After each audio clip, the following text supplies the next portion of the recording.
In the ovaries, you begin with the follicular phase, day 1. It begins with day 1 and then goes to the day of ovulation, which is roughly around day 13. Secretion of ovarian steroids are at their lowest, and primary follicles will grow to become secondary follicles. One will become mature, which is stimulated by FSH, and the growing follicles secrete estradiol, which reaches highest concentration in blood 2 days before ovulation. The follicle becomes more sensitive to FSH, and the mature follicle will increase sensitivity to LH, and pituitary increases sensitivity to GnRH and secretes more LH, leading to a surge in LH caused by a positive feedback. This LH surge triggers ovulation. After ovulation, the mature follicle becomes the corpus luteum and begins to secrete progesterone and estradiol. The luteal phase is after ovulation to the first day of menstruation. Estradiol and progesterone promote negative feedback on FSH and LH secretion. This typically prevents multiple ovulations from occurring. Estradiol and progesterone levels decrease as phase continues due to breakdown of corpus luteum. Decreased estradiol and progesterone lead to menstruation.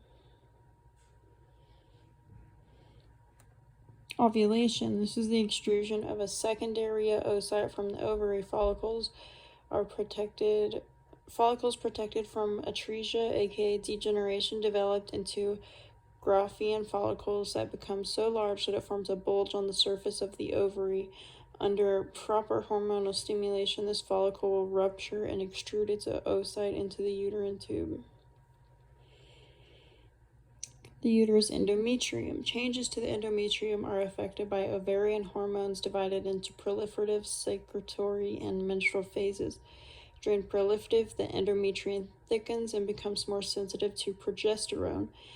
Next, the secretory endometrium becomes very thick and vascularized with glycogen stores, ready to accept and nourish an embryo. Menstrual. Decrease in ovarian hormones results in necrosis and shedding of endometrium with accompanying bleeding. There are some figures you'll need to check out for hormonal changes during menstruation. Figure 20.32, and also check out figure 20.33, as well as table 20.6. Be able to discuss how the pill works to prevent pregnancy. These contraceptives usually consist of a synthetic estrogen combined with a synthetic progesterone in the form of pills that are taken once each day for 3 weeks after the last day of a menstrual period. This procedure causes an immediate increase in blood levels of ovarian steroids from the pill, which is maintained for the normal duration of a monthly cycle. As a result of negative feedback inhibition of gonadotropin secretion, ovulation never occurs. The entire cycle is like a false luteal phase, with high levels of progesterone and estrogen and low levels of gonadotropins, just as it does during a normal cycle. Skip that. In order to prevent an abnormal growth of the endometrium, women stop taking the steroid pills after 3 weeks. The placebo pills are taken during the 4th week. This causes estrogen and progesterone levels to fall, permitting menstruation to occur.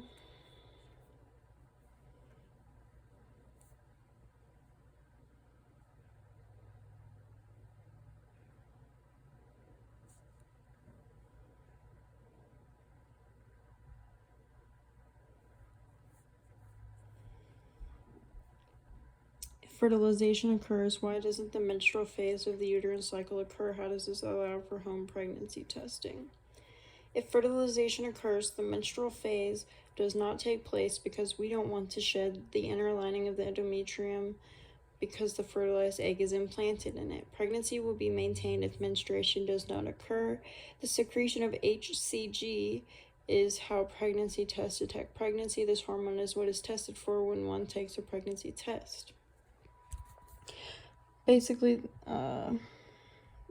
The blastocyte saves itself from being eliminated with the endometrium by secreting a hormone that indirectly prevents menstruation. Even before the 6th day, when implantation occurs, the trophoblast cells of the chorion secrete chorionic gonadotropin, or HCG. The H stands for human. This hormone is identical to LH in its effects and therefore is able to maintain the corpus luteum past the time when it would otherwise regress. The secretion of estradiol and progesterone is thus maintained and menstruation is normally prevented. The secretion of HCG declines by the 10th week of pregnancy. Actually, this hormone is required for only the first 5 to 6 weeks of pregnancy because the placenta itself becomes an active steroid hormone secreting gland. By the 5th to 6th week, the mother's corpus luteum begins to regress, even in the presence of HCG. But by this time, the placenta is secreting more than sufficient amounts of steroids to maintain the endometrium and prevent menstruation.